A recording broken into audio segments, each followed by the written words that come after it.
Since yesterday has been talking about the issue of security. So the Minister of Defense is here today to just clarify a few issues. As you know, as I was speaking to John Steenhuisen from the DA, was saying that the president is being paranoid, saying that this is a waste of state resources of deploying over 400 SANDF here in Parliament. So the minister will be able to give us clarity on those issues, because as I spoke to the Secretary of Parliament, said that the SANDF won't be stationed here in Parliament. There will be police and there will be parliamentary security, but they won't be based here in Parliament. It's just a precautionary measure. So she will be giving us clarity as to what will be happening today in terms of defence. I'll be speaking to the Minister of Defence, Nqakula. Mama, thank you for joining us here at ANN7. We know that there's been talk, especially from opposition party and also from the media, when they were saying that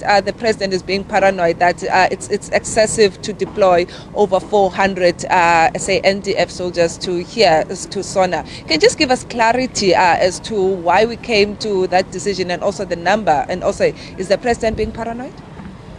I don't know why anyone would believe that the president would be paranoid at this point in time. It is now 2017. President will go to a conference in December and somebody else will be elected as leader of the African National Congress. He still has 2 years up to 2019 of governing this country. So I don't understand. It's for us in the African National Congress, it's very clear what is going to happen next. So why would he be paranoid? Because he knows exactly that he served his 2 terms in government. Come 2019, somebody else will take over. So when people say president has become paranoid, I don't know why he would be paranoid, because now, based on that narrative, people believe that he's making decisions on the basis of his paranoia, but there is nothing of that sort. Can I just remind you that every year, in fact 2015, we had soldiers here besides the ones who are on parade. We had soldiers, but they were not here in Parliament. They were not within the parliamentary precinct.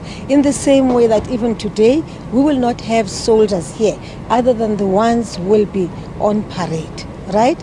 Deployment of soldiers, there's nothing wrong with putting forces on standby when you have an event of this magnitude. We've done it before. You've seen them somewhere. You've seen them on the route coming to Parliament, protecting the route, ensuring that South Africans are okay as the last line of defense, of course. First line would be your police, but within parliamentary precinct, your first line of defense is the security of Parliament, and then supported by the police. But of course, at the request of the police, when they need the South African National Defence Force, South African National Defence Force will come in. May I just remind you that the South African National Defence Force is not just about shooting, wearing boots and carrying firearms. There are other services which we render. Let me just make a practical living example. There was a time when there was a strike here in Parliament. Workers here in Parliament during this kind of event decided they were going to stay away. Who did the work? It is the people from the Navy. The Navy is part of the South African National Defence Force. We have medical services, South African military health services within the South African National Defence Force. If in the event a calamity were to occur right here in Parliament during this event, obviously you would need their services to come in and assist and rescue people. Now, we also have bomb experts in the same way that the police have. We also have people who can come in and assist in the event of a calamity, as I said, occurring, and the need for us to rescue the people who will be in Parliament. So I don't understand why there is this hullabaloo, but my view is that there's a hullabaloo because really people believe that we've become authoritarian.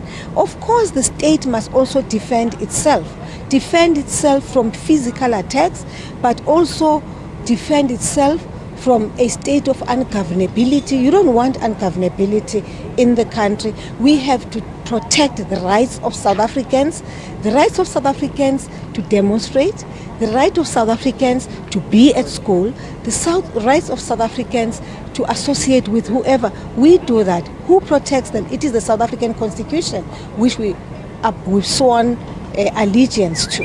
Now, the African National Congress government is the one which led the process of drafting this kind of constitution, which gives all these liberties to South Africans, all these freedoms. Now, South Africans have a right to be safe, to be protected, and to be free. And as far as I remember, as chair now of the JCPS cluster, I do not remember us walking out and preventing people from demonstrating, from picketing, from marching. We've never done that because these are freedoms which are in the Bill of Rights of South Africa. These are the freedoms we fought for. So when people drive a narrative which suggests that the state has become authoritarian based on the fact that the police have dared to make a request for the soldiers to be on standby in the event something were to happen, I think that's unfortunate. That is unfair. And anyway, no one would take that kind of decision unless there is information available. Obviously, before Net Joints made that request through the Minister of the Police, they would have had an assessment of the situation in the country. They would, whatever we do is informed, all operations are informed by intelligence. Nqakula, we know that we've had issues before here in Parliament where we had EFF disrupt proceedings. Do you anticipate anything of that sort will happen? Well, if it does happen, I wouldn't know. Probably it's in their plans. I've heard their chief whip saying today they would rather propose that we have a debate than the SONA. But please, may I remind you that the president has a right to convene a joint session and address the nation.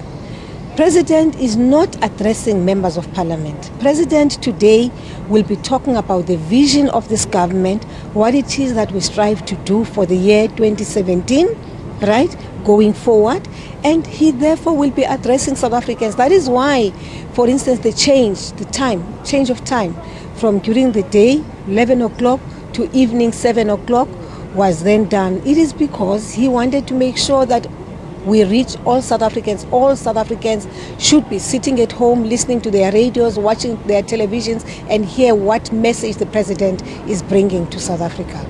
Nqakula, just lastly, I know there's been an issue of numbers saying that the number seems to be increasing from the previous year. We know this year there's 441 SANDF soldiers that will be deployed. Is there a reason for the increase in numbers, or does it matter really? The point is, you've been here since 5:30. You've not seen a single soldier within the parliamentary precinct. Even if there were 1,000, right? That decision to deploy 1,000 would have been informed by information available to us, information at our disposal. So what is important is that South Africans should not should not believe the narrative that we want to militarize the state, we want to militarize parliament. It's not true. And I'm just saying to you, you've been here since 5:30, you've not seen them. You've seen the police and probably the security of parliament. You've not seen the soldiers. If the soldiers were going to take over parliament, they would have been here at 5:30. So I'm just saying, yesterday I thought we had killed the story, but the narrative continues. But of course it continues because it suits a certain grouping of people who are saying the state has become authoritarian, secular ties, and so. But it is not true.